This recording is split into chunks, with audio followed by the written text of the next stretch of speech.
बिस्मिल्लाहिर्रहमानिर्रहीम। नाजरीन, doctor Mohammad Ejaz Sandhu special TV के प्रोग्राम छुपे खजाने हिडन ट्रेजर में आपको खुश आमदीद कहता है।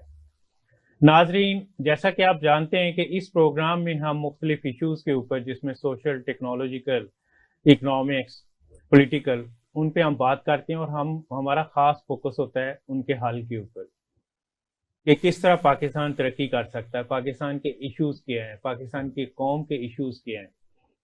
इस पॉइंट ऑफ व्यू से अगर हम देखें तो पिछले कुछ सालों में लिखने पढ़ने का रिवाज खत्म होता जा रहा है, आस्ता आस्ता नपीद होता जा रहा है। लाइब्रेरियां जो हैं वो खाली होती जा रही हैं, जो नए राइटर्स हैं उनकी भी तादाद कम होती जा रही है, क्योंकि पढ़ने वाले आस्ता आस्ता खत्म होते जा रहे हैं। तो हम वो कौन से काम करें कि दोबारा इसकी रिवाइवल हो जाए। टेक्नोलॉजी ने कुछ इश्यूज क्रिएट किए हैं, लेकिन क्या हम टेक्नोलॉजी को उस पॉइंट ऑफ व्यू से प्रॉपरली यूज करके इनको वापस ला सकते हैं। आज का जो हमारा मौजू है वो खास तौर पे इसके ऊपर है। आज जो हमारे मेहमान हैं, मैं पहले उनका इंट्रोडक्शन आपको करवा दूं। खालिद फतेह मोहम्मद साहब नावलगार है, 12 किताबें इन्होंने लिखी हैं और काफ़ी अरसे से 20 साल से ज़्यादा हो गए इनको इस काम करते हुए। तो आपको हम खुश आमदीद कहते हैं अपने प्रोग्राम में। तो आज हम आपके साथ डिस्कशन बेसिकली इसी के ऊपर करेंगे कि नावल नगारी की जब हम बात करते हैं तो मेरा ख्याल है आगाज़ डिप्टी नज़ीर अहमद से हुआ था और डिप्टी नज़ीर अहमद के नावल नगारी ने काफ़ी तहलका मचाया था। उसके बाद बेशुमार राइटर आए फिर पाकिस्तान बनने के बाद। और तो सबसे पहले जो मेरा क्वेश्चन आपसे इस पॉइंट ऑफ व्यू है कि 20वीं और 21वीं सदी की नावल नगारी में आपको क्या फ़र्क नज़र आता है? शुक्रिया जी, आपने मुझे यहाँ आने का मौका दिया। देखें, फ़र्क है और फ़र्क नहीं भी है। बिल्कुल ठीक। फ़र्क ऐसे है कि हर दौर के अपने तकाज़े। बिल्कुल। 20वीं सदी का जो एक हिस्सा था उसमें जो हम एक कॉलोनी थे और जो हमारे जो हाकिम थे उनके खिलाफ एक बगावत थी। बिल्कुल। और जो किसी न किसी तरह फिक्शन में वो चीज़ आती रही, चाहे वो कृष्ण चंद्र था या मैं अभी नाम नहीं लेंगे। तो फिर उस बाद पार्टीशन आ गई, फिर पार्टीशन पर लिखना शुरू हो गया। फिक्शन सारे का सारा, चाहे वो हिंदुस्तान में उर्दू लिखा जा रहा है चाहे वो पाकिस्तान में। मेरा ख्याल है, या मेरा नहीं ख्याल, कि दूसरी जंग अजीम के बाद किसी भी वाक़े पर इतना लिखा गया जितना पार्टीशन पर लिखा गया। उसके बाद फिर हमारे, मैं अभी हिंदुस्तान की बात नहीं करूँगा, उसके बाद हमारे और इश्यूज आ गए, पॉलिटिकल इश्यूज आ गए, मार्शल लॉ लगे। बिल्कुल। एक जब आप सियासी तौर पर आप स्टेबल नहीं हैं, आप इकोनॉमिकली भी उस तरह स्टेबल नहीं हो सकते, आप का जो मुआशरा है वो भी स्टेबल नहीं। चुनाचे हमारे यहाँ ये फिर इशू रहे और ये इशू रहे रिसेंट पास्ट तक, माजी करीब तक। अभी जब ये सदी आई, इस सदी के तकाजे और थे। बिल्कुल ठीक है। और जो फिक्शन राइटर है, चाहे वो नावल लिख रहा है चाहे वो अफसाना लिख रहा है, मैंने मेरे 7 मजमूए अफसानों के भी हैं, ठीक है। बिल्कुल। सो इनके जहन में आज का दौर है। सो आज का जो फिक्शन है वो यकीनन पिछले फिक्शन से मुख्तलिफ। बिल्कुल। उसमें कोई टेक्नोलॉजी का भी, देखिए, टेक्नोलॉजी का ये है पहली बात कि पहले हाथ से लिखते थे, अभी कम से मैं तो डायरेक्ट कंपोज करता हूँ। बिल्कुल ठीक। लैपटॉप पर। बिल्कुल ठीक है। मुझे अपने लैपटॉप में क्या क्या और चीज़ें हैं, जब मैं लैपटॉप लेने गया तो जो साहब थे जिन्होंने लाहौर में मुझे दिया, वो मेरे जानने वाले थे। उन्होंने कहा कि ये सिर्फ कंपोजिंग पर न रहना, इसके अंदर और बहुत कुछ है। बिल्कुल। खैर मैं और बहुत कुछ नहीं गया कि मैं कहीं इस भी हाथ से लाऊं, ठीक है। तो अभी लोग डायरेक्ट कंपोज करते हैं, उससे एक टाइम बचता है। मैं जब हाथ से लिखता था तो मेरा लिखा पहले कंपोज होता था, मैं फिर पढ़ता था, फिर कंपोज होता था, मैं फिर पढ़ता था। सो मल्टीपल, सो अभी उससे हट गया। बिल्कुल सही। जो मैं लिखता हूँ रोज, मैं उसको रोज ही 1 बार 2 बार 3 बार पढ़ता हूँ। बिल्कुल सही। वो मेरा टाइम बचता है। फिर जो आपका जो सवाल है, आप चूंकि खुद टेक्निकल आदमी है, मैं तो बिल्कुल टेक्निकल आदमी नहीं। टेक्नोलॉजी देखें, टेक्नोलॉजी ने हमें फ़ायदा भी दिया है, हमें नुकसान भी। बिल्कुल सही।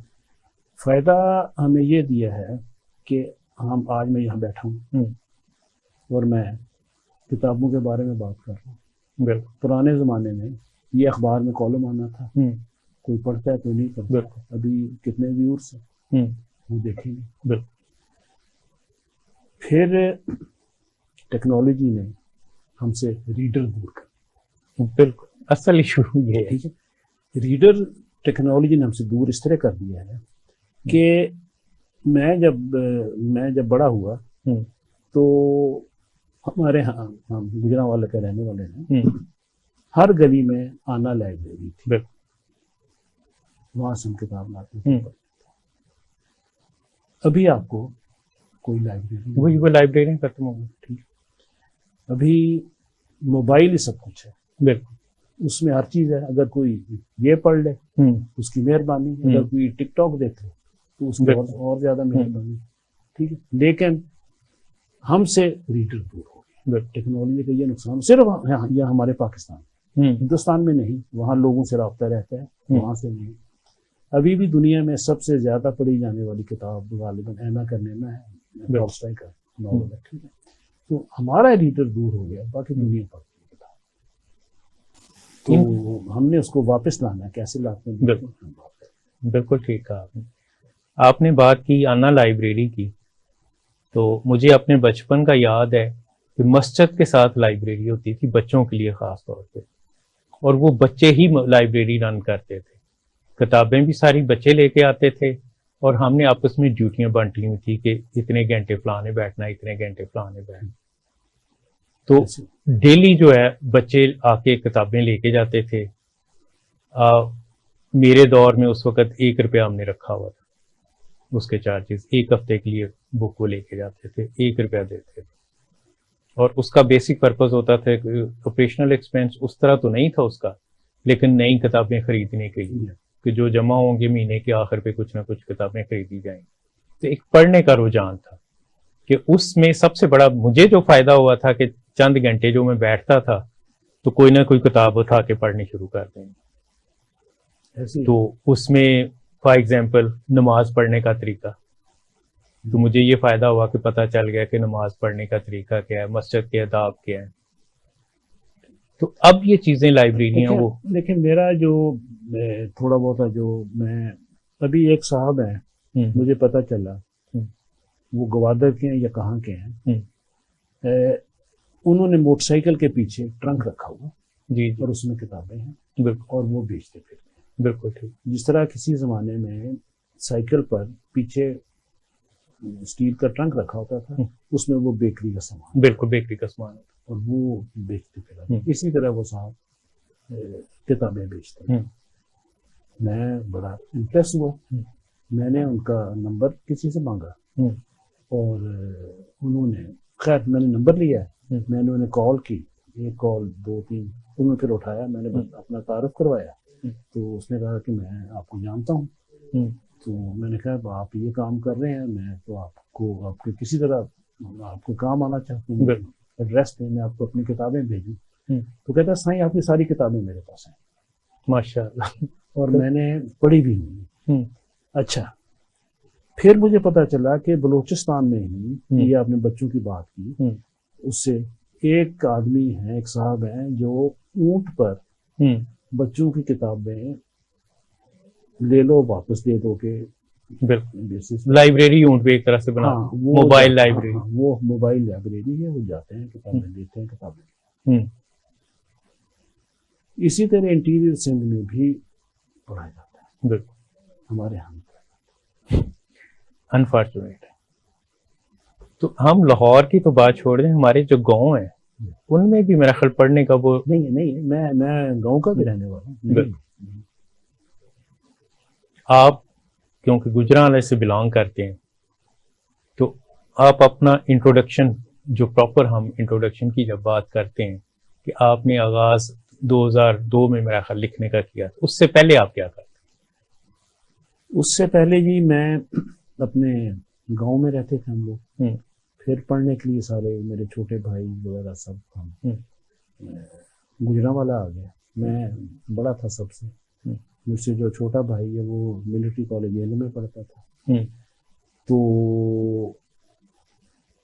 मैं वहाँ मुझे पढ़ने का थोड़ा सा शौक था, लेकिन इत्तेफाक ये हुआ कि वहाँ मुझे ऐसे लोग मिल गए, वो होता ऐसे ही है, कुनरत हम जिन्स परवास मिलते ही हैं जिनको पढ़ने का शौक था। बिल्कुल ठीक।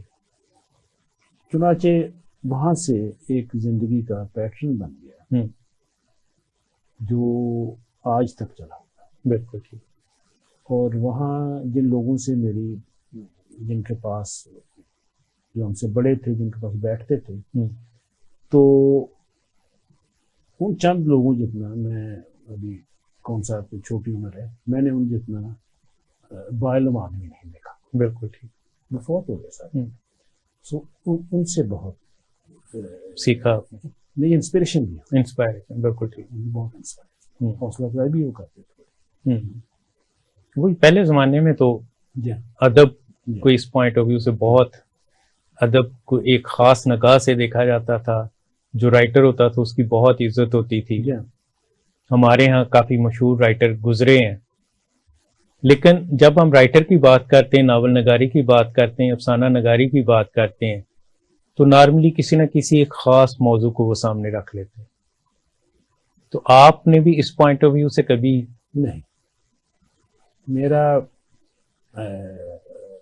कोई भी मौजू मेरे, ये नहीं कि मैंने सिर्फ एक आदमी तारीख पर लिखता है तो मैंने तारीख पर लिखना है, एक आदमी कोई जादू टूनों पर लिखता है तो मैंने वही लिखना नहीं, या एक आदमी ने फलसफे पर लिखना है तो वो उसने फलसफे पर कोई फिक्शन करना नहीं। मेरा कोई मौजू नहीं है। मैं किसी सोशल मौजू पर लिख सकता हूँ। मैं मेरे नावलों में काफ़ी सारों में सियासी वो भी हैं। मेरा एक नावल खलीज है जिसमें मैंने साबका मशरकी पाकिस्तान, ईस्ट पाकिस्तान, उसके जो आखिरी दिन है उनको हाईलाइट किया, वो मैंने वहाँ पर बयान किए हैं। ठीक है। फिर एक मेरा नावल है शहर मदफून, वो खालिस्तान पार्टीशन पर है। बिल्कुल ठीक। एक मेरा नावल है, जैसे बात की जाती है, आप ही बात बाहर कर रहे थे कि बाज़ का नावल ऐसा लिखा जाता है वो चीज हो जाती है। बिल्कुल। वो मेरा नावल पानी कम हो गया, खत्म हो गया पानी, वो उस पर है। राइट। माफिया आ जाते हैं जब पानी खत्म हो गया, एक बस्ती खाली हो गई, माफिया आ जाते हैं, कोई कुछ ले गया, कोई कुछ ले गया, कोई गांव उजड़ गया, लोग दरिया किनारे बैठ के जाकर जहाँ कुछ ना कुछ। सो मुख्तलिफ में आप ये नहीं कह सकते कि ये मेरा मौसू है। पिछले जमाने में तो बेसिकली आबादियां पानी के हिसाब से होती थी, जहां पानी नजर आता था उसके इर्द गिर्द आबादी हो जाती थी, लेकिन बाद में आस्ता आस्ता चीजें चेंज होती गई। वो फिर पानी अपने नीचे से निकाल लिया नहीं, बिल्कुल, जहाँ जाते थे कुएं लग गए, नलके लग गए, इवन सहरा में भी। हाँ, आजकल वो मोटर्स भी लग गई हैं, सो ट्यूबवेल्स लग गए। बिल्कुल। लेकिन पानी की क्वालिटी आस्ता आस्ता वो खत्म हो गई। हाँ, पहले आप जो है टैप वाटर पी लेते थे, अब नहीं पी सकते। तो पोल्यूशन, वो जो सब सरफेस पोल्यूशन जो है ना, बिल्कुल, वो बहुत हो गई है हमारे। इस पे भी कुछ आपने लिखा? शायद लिखूं। अच्छा, देखें ना, एनवायरनमेंट मेरा नॉवेल्स में भी, अफसानों में भी मेरा एक मौसम। शायद मैं गांव का रहने वाला हूँ इसलिए। हाँ, मतलब गांव का एनवायरनमेंट बचपन में मुझे याद है, अब भी मैं कभी कभार जब गांव जाता हूँ तो वो एनवायरनमेंट नहीं रहा, लेकिन पहले होता। नहीं, लेकिन फिर भी शहरों के मुकाबले में नहीं। अभी तो मैं ये कहा करता हूँ अक्सर मेरा लोगों के साथ ही इख्तिलाफ होता है, वो छोड़े जी गाँव पर क्या लिखना है, वो तो बहुत लिखा जा चुका है। मैं कहता हूँ ये आपको नहीं पता, ये वो गांव नहीं है, बिल्कुल ये अर्बनाइज्ड गांव है। मेरा छोटा सा गांव है, वहां पर लड़कियों ने कहीं ना कहीं से ये ब्यूटिफिकेशन के डिप्लोमेस ले लिए। बिल्कुल, वो हर चौथे घर में एक छोटा सा बनाकर बैठी हुई, ब्यूटी पार्लर बना हुआ, ठीक, जो कि पहले गांव में नहीं होता था। पहले वो लड़की ने, उसकी शादी हुई है, दुल्हन बनी, वो खुद ही तैयार कर लेती थी। इवन लाहौर में भी यही था। तो अभी सुना ये है, फिर मैंने पता किया कि अभी लड़कियां वैसी जाती हैं, बिल्कुल, औरतें भी जाती हैं। सो एनवायरनमेंट चेंज हो गया और बहुत सारी चीजें। तो अदब को ये जो चेंज आई है, मॉडर्नाइजेशन आप उसको कह लें, उसका अदब पे कुछ असर हुआ, कुछ राइटिंग में भी? हाँ जी, बिल्कुल लिख रहे हैं लोग, बिल्कुल लिख रहे हैं। देखे ना, चेंज ये आई है कि जो रूरल जो लोग थे, जो जिनके आगे जुबान थी बिल्कुल कि ये बात कर दी है, अभी वो चीज नहीं रही। बिल्कुल ठीक।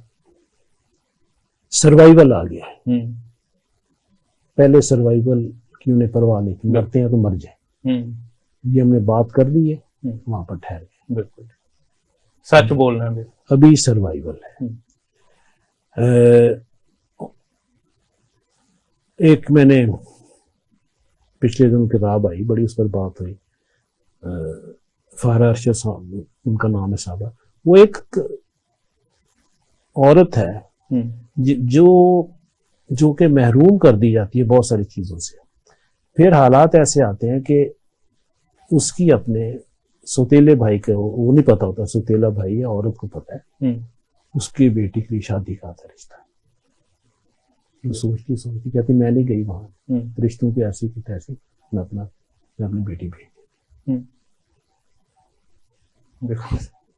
ये है सर्वाइवल। और वो जो वैल्यूज थी अभी वो नहीं, वो अकदार खत्म हो गई। खालिद साहब, क्योंकि ब्रेक का टाइम हो गया, तो ब्रेक के बाद वापस आके हम अपनी गुफ्तगू का आगाज यहीं से करें। नाजरीन, ब्रेक का वक्त हो गया और ब्रेक के बाद आके हम अपनी गुफ्तगू का आगाज यहीं से करेंगे। Stay tuned.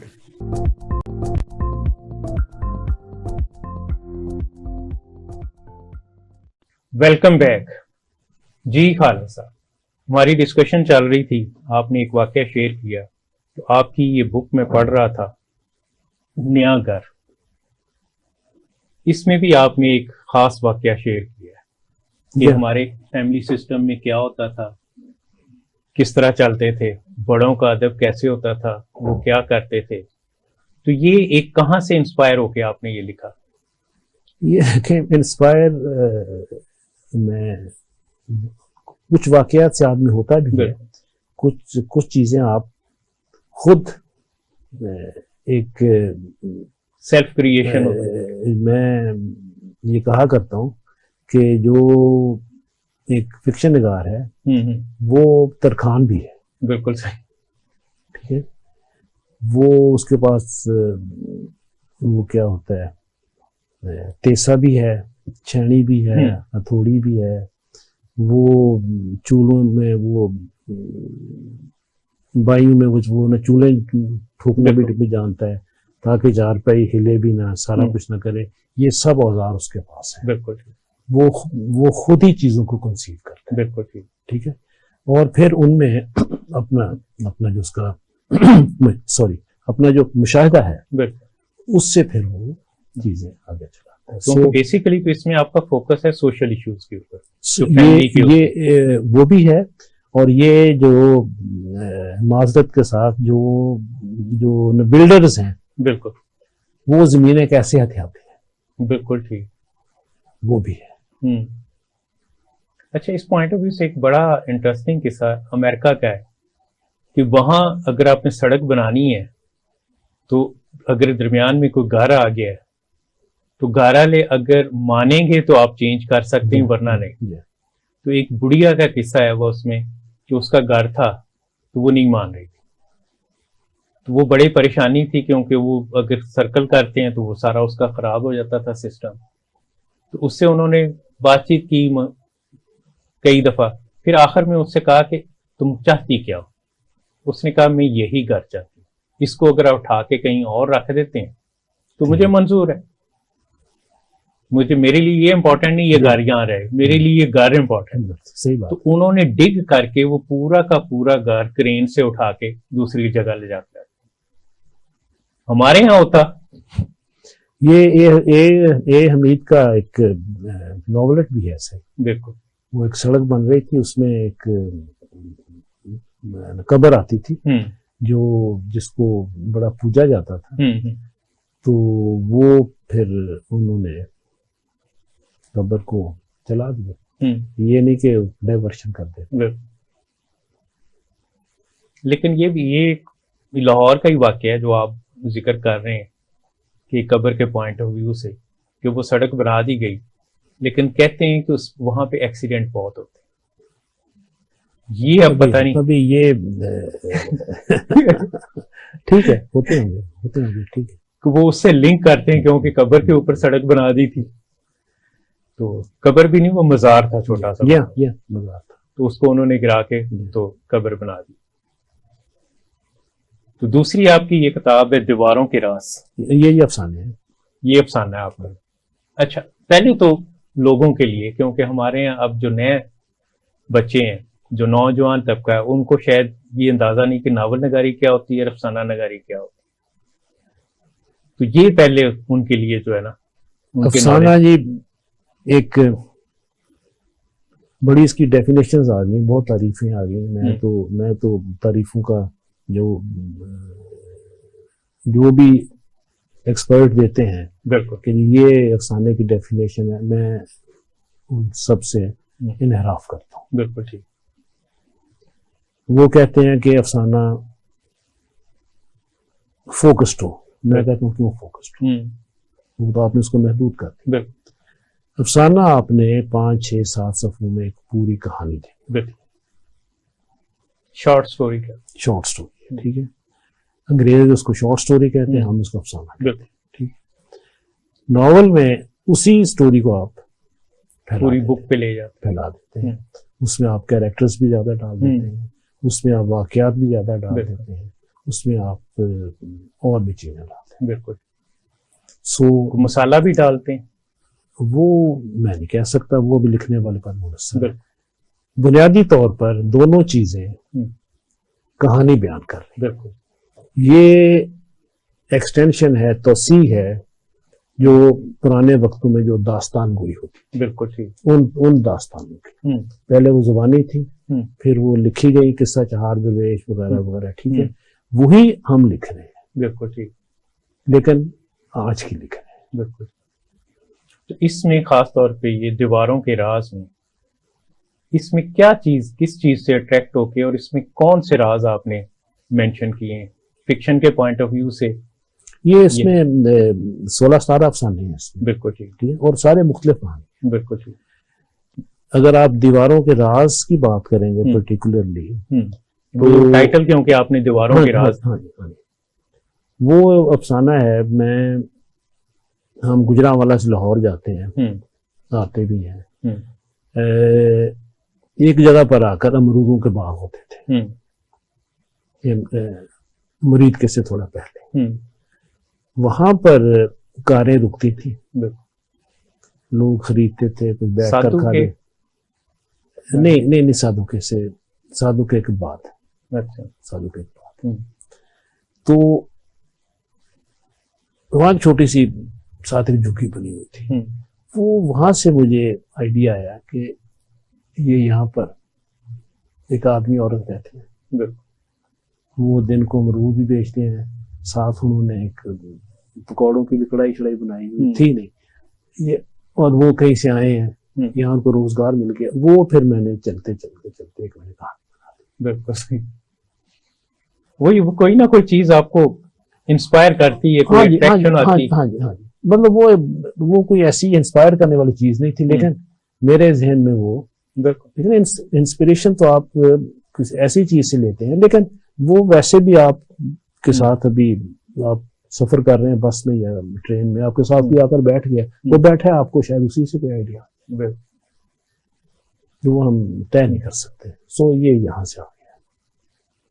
इनका हकीकत से भी काफी हद तक ताल्लुक होता भी है, नहीं भी होता, क्योंकि जो होता है वो फिक्शन नहीं है, जो नहीं होता उसको आपने होता करना और वो फिक्शन होता है।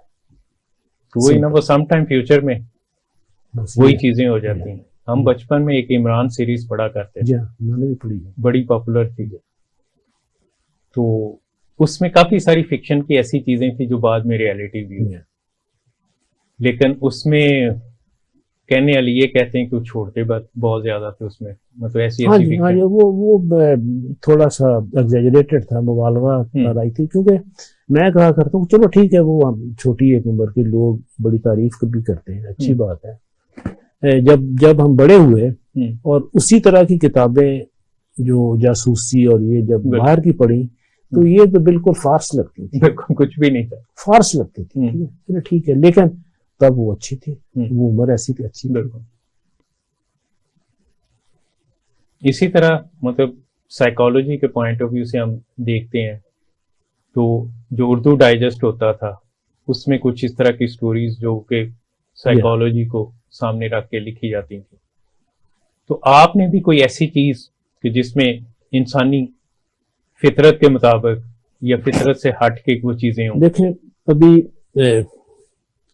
आज जो है मुख्तलिफ किस्म की चीजें आई, हकीकत निगारी आई, फिर मॉडर्निज्म आया, फिर सिंबलिज्म आया। मैं आज बिलीव करता हूँ हेलुसिनेशन में।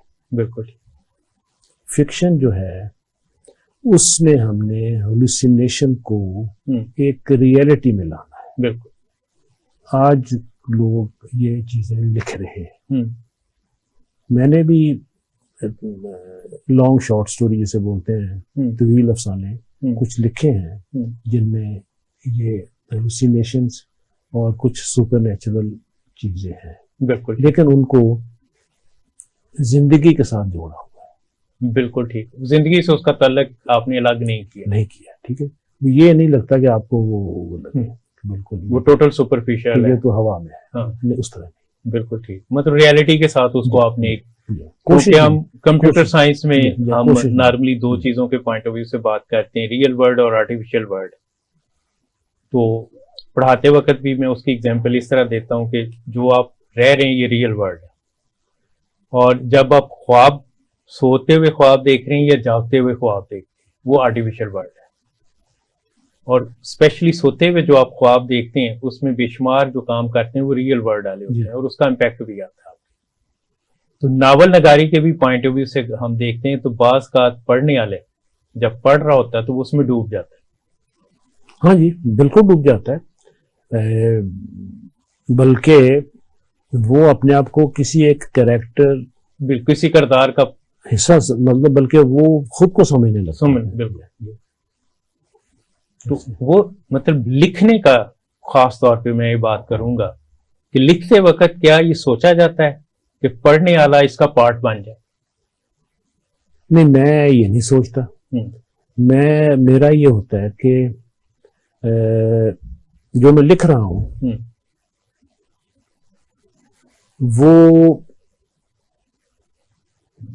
इस तरह हो कि वो पढ़ते हुए आप उसको एंजॉय भी करें, बिल्कुल, आप उसमें एक चैलेंज भी महसूस करें, आप उसको समझने के लिए आपको सोचना भी पड़े। इतना भी आसान ना हो कि आप कहें ये तो बात ही कोई नहीं, इतना भी वो पेचीदा ना हो कि वो फेंक दे। ठीक है, चुनाचे खुद अपने लिए भी एक अट्रैक्शन रखना होती है कि ये जो मैं लिख रहा हूं आया ये मुझे भी, क्योंकि सबसे पहला रीडर राइटर खुद है। बिल्कुल, ठीक है, मुझे अगर वो अपील कर रहा है तो मैं उसको आगे करूंगा, वरना मैं उसको छोड़ दूंगा। तो मैं, आप कह लें शायद मैं अपने लिए लिखता हूँ। बिल्कुल। तो लेकिन जब मैं अपने लिए लिखता हूँ तो मैं आपके लिए भी लिखता हूँ। बिल्कुल वही ना, मतलब जो माशरा है उसको सामने रख के लिखा जाता है। हाँ, लेकिन जब आप मुआशरे को जब आप कंडेम कर रहे हैं तो फिर तो आप मुआशरे को आप चैलेंज कर रहे हैं। बिल्कुल।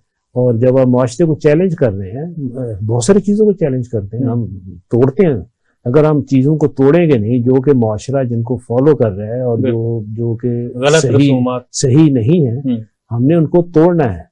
चाहे जाती जिंदगी में मैं करता हूं, लेकिन मुझे भी कोशिश करनी चाहिए कि मैं मत करूं, और मैं पढ़ने वालों को भी इंसाइट करूंगा कि वो भी ना करें। कराची में एक हुआ था एक इंसिडेंट, एक खातून थी, उसकी फैमिली सारी खत्म हो गई, अच्छी खासी अमीर थे पहले, वो गरीब हो गए, और फिर उसने, क्योंकि वो कुकिंग करती थी खुद, तो उसको सिर्फ कुकिंग का हुनर आता था, पढ़ी लिखी भी वो कुछ ज्यादा नहीं थी, तो एक बिल्डिंग बन रही थी तो वहां उसने मजदूरों के लिए खाना पकाना शुरू कर दिया। तो उसके क्योंकि जायका बहुत ज्यादा था, तो जो ठेकेदार था उसके घर में एक फंक्शन था, तो उसने उसको कहा कि मेरे घर का जो खाना है सारा उस फंक्शन का वो आपने बनाना है। तो उसने उस खातून ने उससे पूछा कि कितने सर्व का होगा, तो वो हैरान रह गया कि इसको कैसे पता है कि कितने सर्व का है। तो लिखते वक्त भी बाज़ का आप ऐसी चीजों को सामने रखते हैं कि रियल स्टोरीज, और फिर उसमें फिक्शन को लेके आना।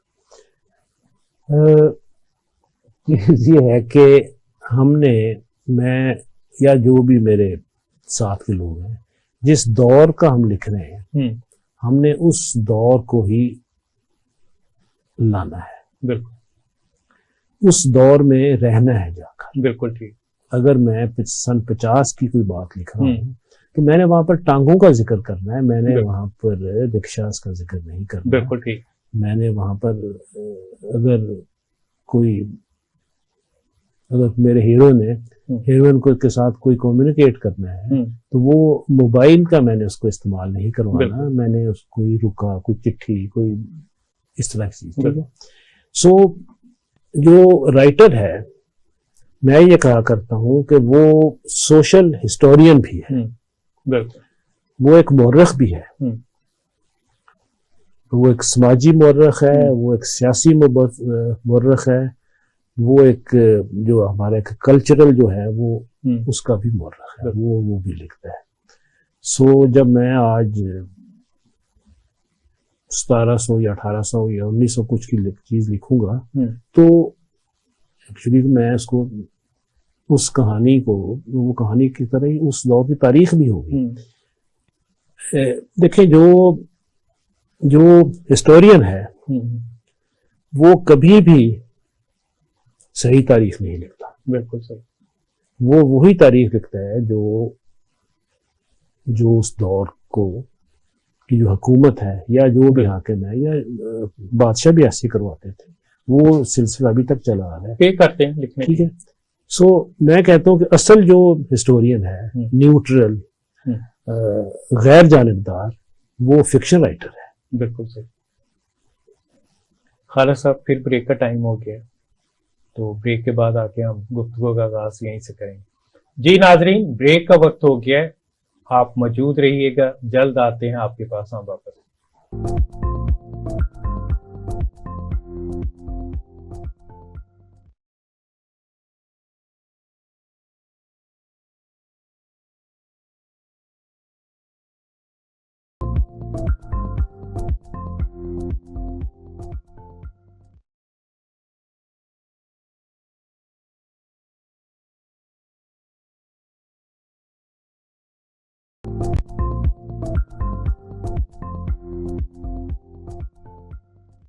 Welcome back. जी खालिद साहब, हमारी डिस्कशन चल रही थी तो उस डिस्कशन के पॉइंट ऑफ व्यू से मैं आपकी अगली बुक्स पे आने से पहले जो आपने लिखा है कि अदब हमारा जमूद का नहीं शिकार हो गया, ये मैं शुरू से चाह रहा था आप ये बात करें। कतन नहीं, हरगिज नहीं। इस आज का जो अदब है, मैं उन लोगों की बात कर रहा हूँ, उन नौजवानों की बात कर रहा हूँ जो, खैर लिखना मैंने लेट शुरू किया, जो कि मेरे साथ जिन्होंने लिखना शुरू किया या मेरे 2-4 साल बाद लिखना शुरू किया, और वो अभी वो उम्र के इतने वो नहीं हुए कि हम उन्हें उम्र में सीनियर कहें, ठीक है। वो लोग, ये लोग यंग राइटर्स, हाँ यंग राइटर्स, ये लोग अच्छा लिख रहे हैं। और मेरा ये कहना है कि ये जो पिछले जो 20-30-40 साल से जो लिखा गया है, कंपैरिजन्स नहीं करने चाहिए, बनते नहीं है। वो दौर और था, ये दौर और है। अगर हम देखा भी जाए कहीं पर दौर ओवरलैप भी करते हैं, ये किसी भी तरह उनसे कम नहीं लिखा है, लेकिन इन्हें सराहा नहीं जा रहा। उसकी कई एक वजूहात है।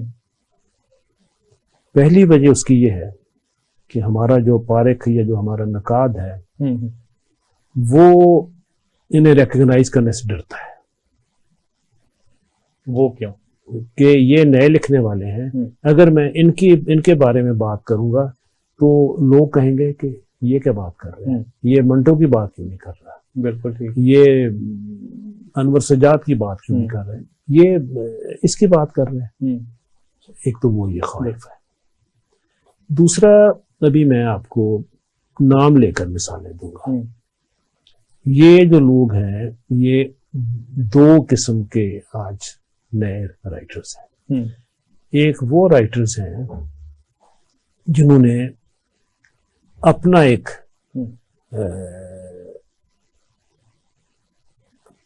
अंदाज बनाया है, वो अपने तरीके से लिख रहे हैं। एक को आप 21वीं सदी का अंदाज कह सकते हैं, जिन्हें मैं 21वीं सदी का अंदाज कहता हूँ। दूसरे वो हैं जो दोनों को मिलाकर लिख रहे हैं, क्लासिकल और आज को भी।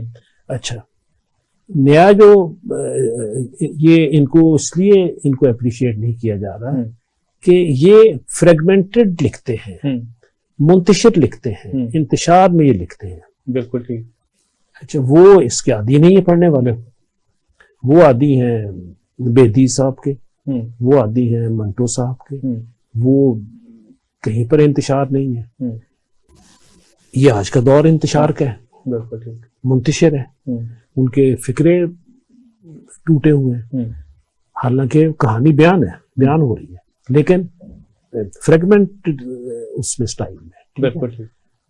ये उसको समझ नहीं रहे, या वो इस दौर को नहीं समझ रहे जिसमें ये रह रहे हैं, या फिर वो जानकर इग्नोर। अभी देखें, कई लोग हैं, उस्मान आलम एक साहब है कराची के, सॉरी पिंडी के, वो इस तरह लिखते हैं। मैंने जिन साहबा का जिक्र किया आपको, जिनके अफसाने का वो जिसने अपने वो स्टेप भाई के साथ शादी करवा दी, ठीक है, फारा, वो इस तरह लिखती हैं। कराची के एक साहब हैं खाकी, अदाउर रहमान खाकी, वो मतलब ये गिनती के नहीं है, मैं वैसे चंद एक नाम ले रहा हूँ, ये बहुत सारे लोग हैं। फिर कुछ नौजवान हैं जो कि दोनों को मिलाकर लिखते हैं। हफीज तबस्सुम एक साहब है, वो लिखते हैं। यहाँ लाहौर के एक आदम शेर हैं, वो लिखते हैं। चंद खवातीन हैं। फिर मजे की बात यह है कि आज जो फिक्शन लिखा जा रहा है, मेरी ये जाती राय है, नेचुरली मेरी जाती राय है, इनमें खवातीन जो हैं वो ज्यादा पोटेंट हैं। बिल्कुल सही।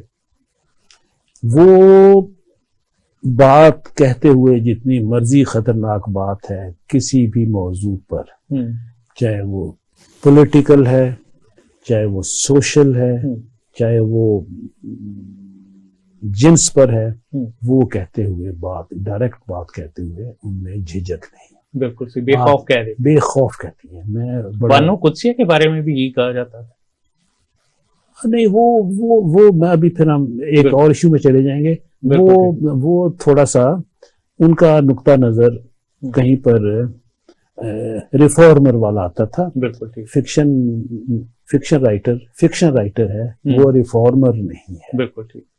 मेरा काम किस्सा गोई है, इस्लाह करना किसी और का काम। बिल्कुल सही कहा। वो यहां से निकाल कर इस्लाह कर ले, मेरा काम इस्लाह करना नहीं। बिल्कुल ठीक है। वो साथ साथ रिफॉर्मर भी थी। वो पूरा एक ग्रुप था जो कि यही काम करता था। मैं कतन जो भी फिक्शन वाले रिफॉर्म की बात करते हैं कि जी नेकी को बयान करो, क्यों, नेकी सबको पता है। बिल्कुल। खैर, तो जो खवातीन हैं वो धड़ल्ले से लिखती हैं। आदमी थोड़ा झिझक जाते हैं। क्यों सोच के लिखता है? झिझक जाते हैं, मुझे नहीं पता क्यों झिझकते हैं। शायद उनको डर है कहीं हमें जेल ना हो जाए। तो नहीं, लेकिन लिखना चाहिए। मैं तो ना लिखता हूँ। बात बात मुझे एतराज भी आते आते हैं। जो कहना है उसको कहना है। वो नाकदीन का काम है और लोगों का काम है एतराज करना। सो मैं आपकी वसातत से, जो अगर कोई साहब देख रहे हैं, क्रिटिक्स हैं, उनको चाहिए कि आज के जो लिखने वाले हैं, मैं एक ना रिसाला निकालता हूँ, सिर्फ उन फिक्शन नगारों को छापता हूँ जिन्होंने इस सदी में लिखना शुरू किया है। इदराक उसका नाम है। मैंने आपसे बाहर बात भी की थी। मैंने अभी इसका अफसाना नंबर कल जो परसों आएगा मैं आपको भेजूंगा। बिल्कुल। मैंने उसमें 43 नौजवान अफसाना निगार इकट्ठे किए। बिल्कुल सही। उनमें से बेशतर को जो जरायद हैं वो नहीं छापते। ये नया लिखने वाला क्या छापना है, ये जो सीनियर हैं उनको लोग पढ़ते हैं। बिल्कुल सही। स्वाय एक दो मैगजीन्स हैं जो छापते हैं। मैं सिर्फ इन्हीं को छाप रहा हूँ। सो पॉइंट ये है कि हुआ ये, मैं शायद आपके सवाल से हट गया हूँ माजरत। ये जो लोग हैं ये यहां से हटकर ये चले गए सोशल फोरम्स पर। बिल्कुल ठीक। वहां पर मैंने लिखा, कहानी लिखी, उधर ही वाह वाह वाह वाह 150 लाइक आ गई, फेसबुक पे जैसे हो, और वो भी खुश हो गए। ठीक है, असल चीज जब यहाँ आएगी, रीडर पढ़ेगा, वो उसको एनालाइज करेगा तसल्ली के साथ, देखें वो तो फौरन रिजल्ट आ जाता है वहां पर। ये जिस तरह ब्रॉयलर चिकन नहीं है, 6 हफ्ते के अंदर वो तैयार हो जाए, वो तैयार है। वहां आप गए, आपने लगाया है, वहां पर डिस्कशन हुई है, लाइक्स आ गई, या आपका अफसाना हिट हो गया या नहीं हिट हुआ। यहाँ पर वो नहीं है। बिल्कुल सही कहा आपने। सो वो न रिसाले मैं तुमको छाप रहा हूँ, आखिर वो भी लिख रहे हैं। एक राइटर में पहले एक दफा बुलाई थी, तहसीन नाम था उनका, उन्होंने अवार्ड यंग राइटर्स के लिए भी शुरू किया हुआ है, और उसको भी सोशल मीडिया से उन्होंने प्रमोट किया है कि आए लिखें, और वो फिर उनको पब्लिश भी करते हैं। तो आपके भी ज़हन में कोई ऐसा? नहीं, मैं अवार्ड देने और अवार्ड लेने के हक में नहीं। बिल्कुल ठीक। हम लिखते हैं कोई तहसीन, मतलब कोई किसी बेनिफिट के लिए नहीं लिखते।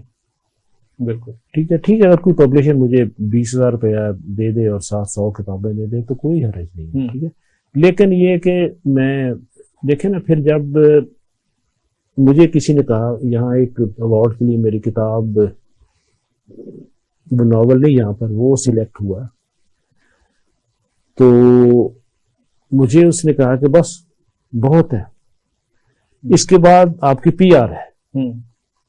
बिल्कुल सही। मैंने कहा मेरी पीआर नहीं है। उन्होंने कहा फिर कर बैठो। ठीक है। सो जब हम अवार्ड देना शुरू कर देते हैं, फिर दौड़ शुरू हो जाती है। बिल्कुल सही।